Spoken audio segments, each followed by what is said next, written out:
This is the only country in the world where you can live in an apartment with air conditioning, you have 2 TVs, a refrigerator full of food, you have a car in the driveway, a little money in the bank, and you're poor. Rick Harrison, how are you, sir? I'm doing great. You know, you're an entrepreneur, very successful businessman. A couple of questions, just to begin with here.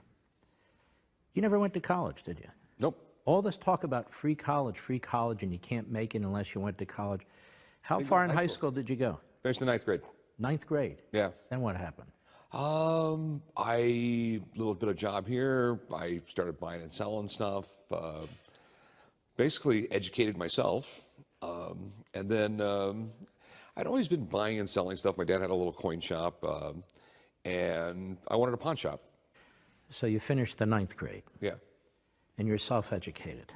Yeah. You read. Yeah. What did you read?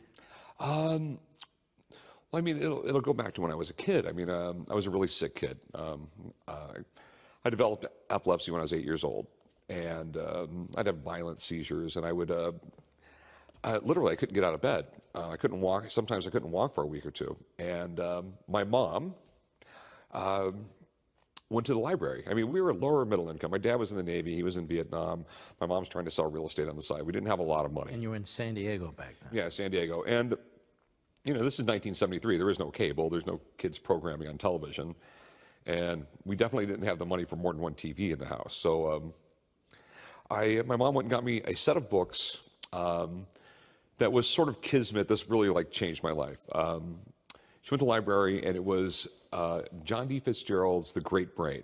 It was about an 8-year-old kid growing up in Utah in the 1890s, coming up with all these little schemes to make money.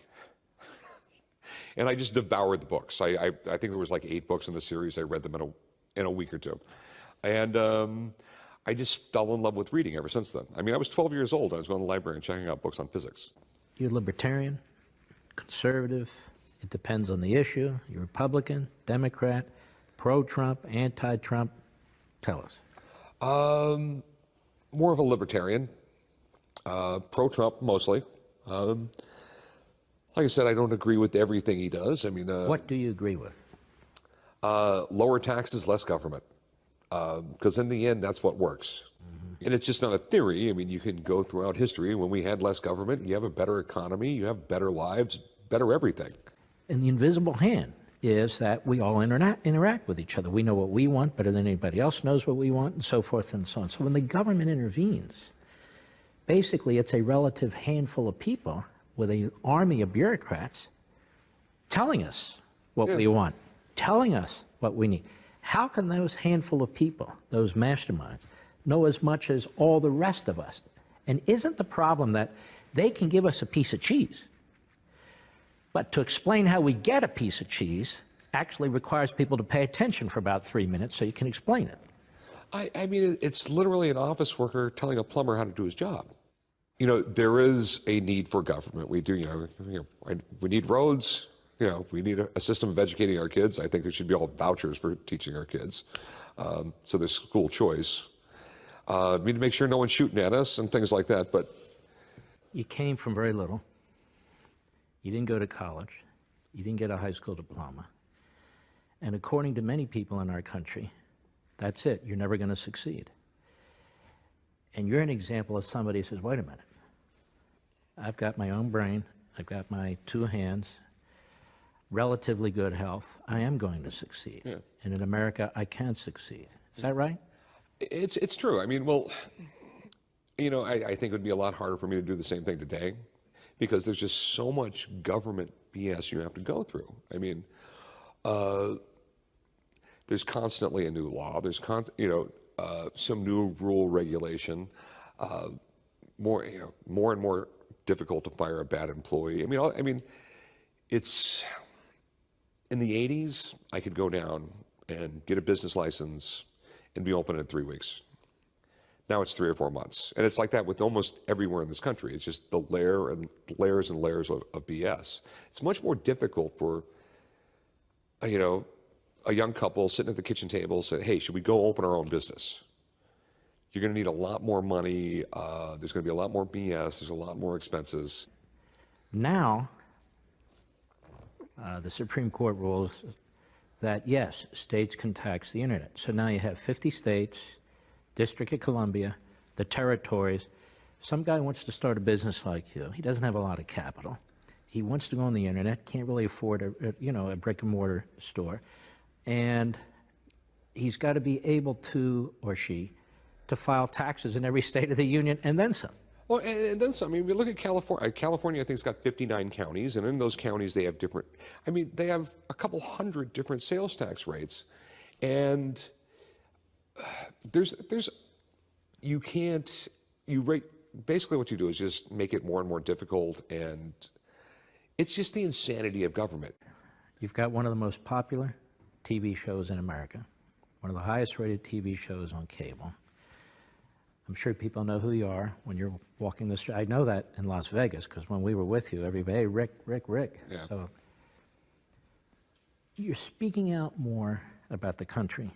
You're speaking out more about capitalism, about liberty.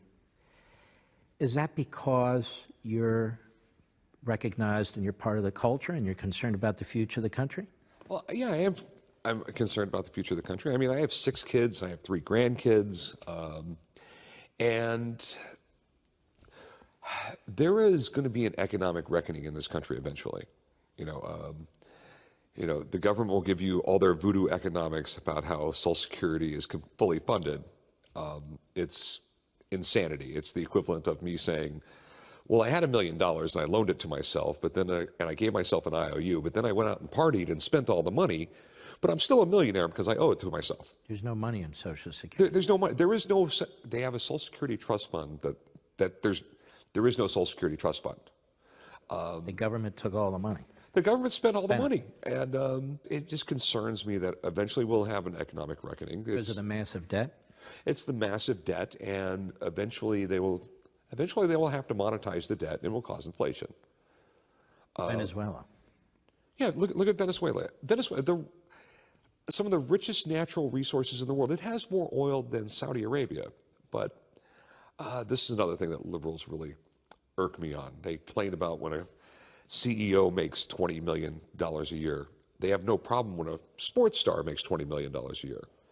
And the fact of the matter is, those CEOs that take care of the big oil companies and the big internet companies and all that, the reason they get paid that kind of money is they're no different than a big sports star.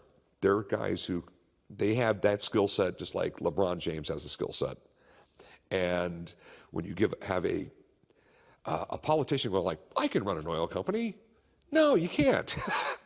So, and a perfect example is Venezuela, where they have more oil than Saudi Arabia, and they can't make any money off their oil and gas system. And they were giving everybody free stuff. Now they don't have any stuff to give anybody. The average Venezuelan I read lost 15 pounds last year because of the food shortages. And that's what socialism leads to. Capitalism works. The reason, look at the price of medical care over the past 20 years, okay? But elective surgeries, those prices have gone down over the past 20 years because you have capitalism working there.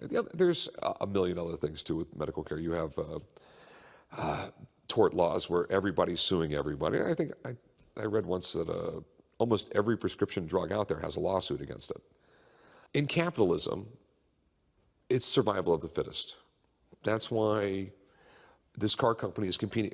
Every car company is trying to make a better car because people are going to buy the best car. When you have socialism and everything's ran by the government, they don't care if their car's any good. It's the only car. That's what you get. Capitalism needs a recession every once in a while to separate the wheat from the chaff. Okay? The economy slows down, the bad businesses go out of business, the good businesses stay in business. Everything is more efficient that way.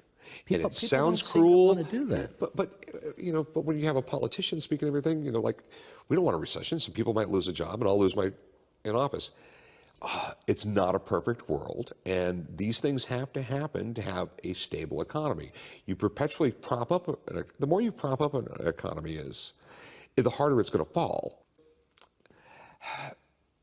People don't want to realize it's an imperfect world. Not everything is going to work right. No matter, there's always, some people are allergic to peanuts, some people are going to be allergic to a drug. And you get so much bureaucracy involved, you get so many lawyers involved, and everything's sort of, with medical insurance and things like that. I don't know the exact solution for medical care, but more government is definitely not the answer. Every kid coming out of high school thinks a corporation is evil, but they have no idea what a corporation is. And like, I've explained this to a million young people that work for me and things like that. A corporation's a piece of paper. A piece of paper cannot be evil. You might have really bad guys running a corporation, but a corporation in itself can't be bad. And you wouldn't have that cell phone without a corporation. You wouldn't have a car without a corporation. You wouldn't have the power on in your house without a corporation. Corporations are one of the greatest inventions of all time. It's a way to combine capital without any risk above and beyond the amount of capital, and to create wealth. There's not a single person that can come up with the money to just start a massive car company. He's going to have to go out to the market and get money. But this isn't taught to anybody. This isn't taught to anyone in kids. All they're taught is that corporations are evil. They go to college and they're basically told by these liberal professors that have never lived in the real world, everything should be free. And like Margaret Thatcher said, socialism is great until you run out of other people's money. It has never worked.